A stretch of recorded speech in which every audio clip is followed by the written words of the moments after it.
암천기로 돌아가는 길 어두운 하늘. 나 유성문. 전쟁에서 사선을 넘어 이제 일상으로 돌아간다.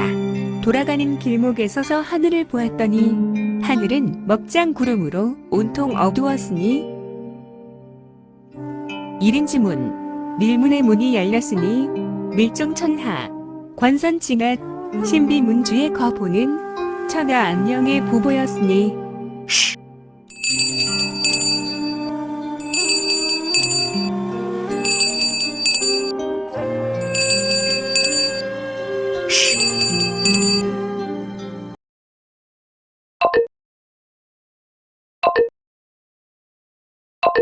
구독과 좋아요, 알림 설정 부탁드립니다.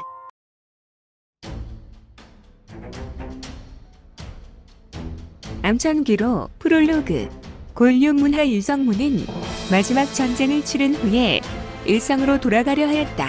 그는 전쟁만 끝나면 평화로운 세상에서 평범하게 살 수 있을 것이란 기대와 달리 그가 복귀한 세상은 어둡기만 하였고 도대체 의인은 어디 있더란 말인가? 아, 의인은 간데 없고 악인만 청하 권력을 누리는 어두운 대지 위 유성문은 홀로 빛나고 있으니 말이다.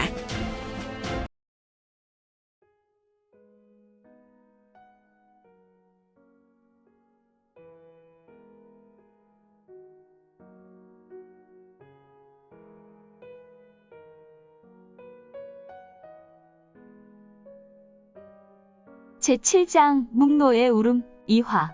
성문이 두 눈은 여전히 그저 우울한 눈빛을 하고 있었으니 성문의 눈으로 본다면 세상 다 산 사람처럼 아무 희망도 없어 보였다. 도대체 성문은 무엇을 생각하고 있더란 말인가? 허허, 하지만 정말 오래도록 내리지 않았던 비가 대지를 적셨고 성문을 보라. 성문의 옷에 부슬부슬 내리는 비가 닿을 때 튕겨나가는 것이 아닌가? 당연히 비가 쏟아지고 비가 옷에 맞으면 이 비가 스며들어 옷이 젖는 것이 일반인데 다만 비는 성문의 옷에 닿기 전 퉁겨져 몸 밖으로 떨어져 내렸다. 아, 성문이 몸에서 무형의 기운이 흘러나와 비를 튕겨버렸고 이는 강호무림의 절대 고수들만이 펼칠 수 있다는 호신강기가 아닌가.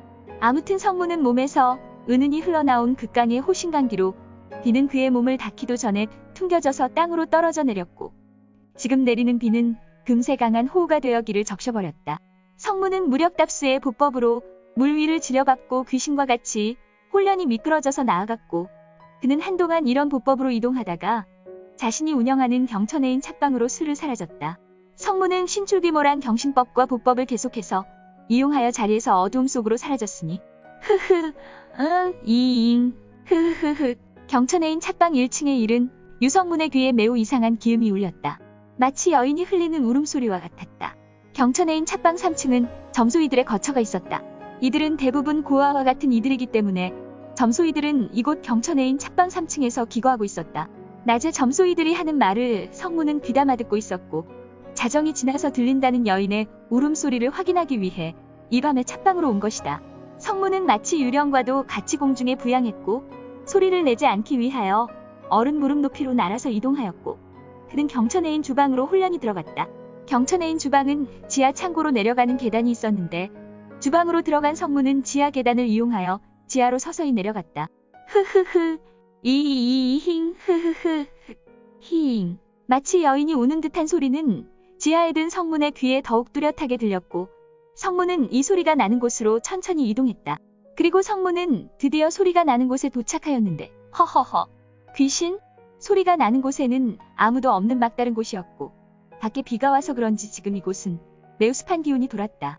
마치 민소매 옷을 입고 있었다면 이러한 습한 공기가 소리로 인하여 팔뚝에 솜털이 죄다 일어날 것이다. 역시 너였구나. 엥? 성문은 도대체 무슨 말을 혼잣말로 하는 것인지. 아무도 없는 곳이지만 성문은 바닥에 내려서서 혼잣말을 이어갔다. 내가 밤마다 홀로 구슬피 울었구나. 너는 항상 그랬지. 전장에서 큰 전쟁과 싸움이 벌어지기 전에 언제나 홀로 구슬프게 울었지. 내가 너를 처음 만날 때 선사는 나에게 세상에서 제일 맑은 검으로 늘 아침 이슬로 너를 갈고 닦으라 청로라는 이름을 주었다. 그래서 나는 너를 데리고 협과 애를 위하여 생명을 살리는 활검으로 이루고자 하였지만 내가 무적행을 너와 함께 들고 그곳에서 아수라 파천을 만나 세상의 악기들과 함께 수련하여서 너는 점차 청명한 기운을 잃었지. 다시 너를 데리고 전장을 누비며 원나라 군병의 피를 빨게 하여 이제 너는 완벽한 묵노가 되었구나. 다행히 피만 주었던 것이 아니라 새벽마다 이슬로 별렀더니 너는 그나마 혈로가 아니라 묵노가 되었구나. 흐흐흐. 이히잉 흐흐흐. 히잉. 마치 홀로 이야기하는 성문이 말에 대답하는 듯 벽 속에서 여인의 울음소리가 흘러나왔다. 그래 이제야. 나는 알았으니 너와 나는 이 어두운 하늘 암천을 떠날 수 없는 것 같구나. 그래 묵노야. 내가 섭을 지고 세상을 향하지 않으면 누가 이를 대신하리오. 나와 함께 하자꾸나. 후드득. 성문은 벽을 향해 손을 뻗었고 이제 벽 속에서 진흙 벽돌을 부수고 하나의 날렵한 검이 튀어나왔으니 검은 진흙과 곱고 마른 진흙 가루를 날리며 성문이 손으로 쑥 빨려들었다. 척! 그르렁! 성문은 검집에서 검을 꺼냈고 허허! 성문이 이 경천에인 착방을 그간 1여 전에 이곳을 매입하여 가게를 열었으니 능히 이 검은 약 1년 전에 이곳 벽 속에서 두었던 것인데 이 검은 매일 벼르던 검과 같이 매우 예리했다. 하지만 검은 검고도 매우 검은 묵빛의 검이다. 능히 모든 것은 삼키고도 남을 묵빛 검이었으며 이 검은 모든 세상의 빛을 삼키고도 남을 얘기를 뿜고 있었다. 비로소 검에서 나오는 구슬픈 여인의 울음소리는 멈추게 되었다. 그리고 검은색 묵빛은 매우 예리한 빛을 내었다. 어두운 지하 창고에 홀로 있는 성문의 눈빛은 빛나고 있었고 묵빛의 검은 홀로 빛내고 있었으니 다시 이들의 만남은 장차 장안에 어떤 풍운이 일어날는지. 축시! 모든 사람은 잠들어 있을 무렵 오랜만에 내린 비는 장안의 폭우를 쏟아내었다. 어제 축시부터 내린 비는 꼬박 하루 동안 내렸으면 단 한 차례도 소강은 없었고 그 비는 매우 세차게 내리고 있었다. 이렇게 비가 오는 동안이라면 하루가 못되어 이곳 장안을 가로지른 동강이 분명히 범람하여 반드시 수재민이 나올 것 같았다. 수재민만 생긴다면 그나마 다행이다.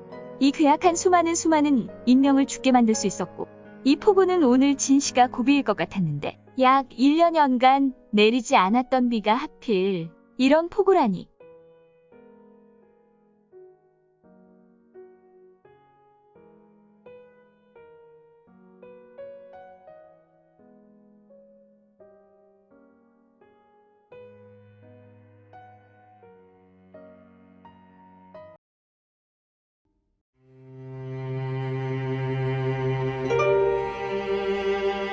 오늘 준비한 내용은 여기까지입니다.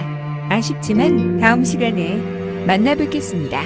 모두 건강하시고요. 또한 오늘도 대박 나시고 최고로 멋진 하루 되세요.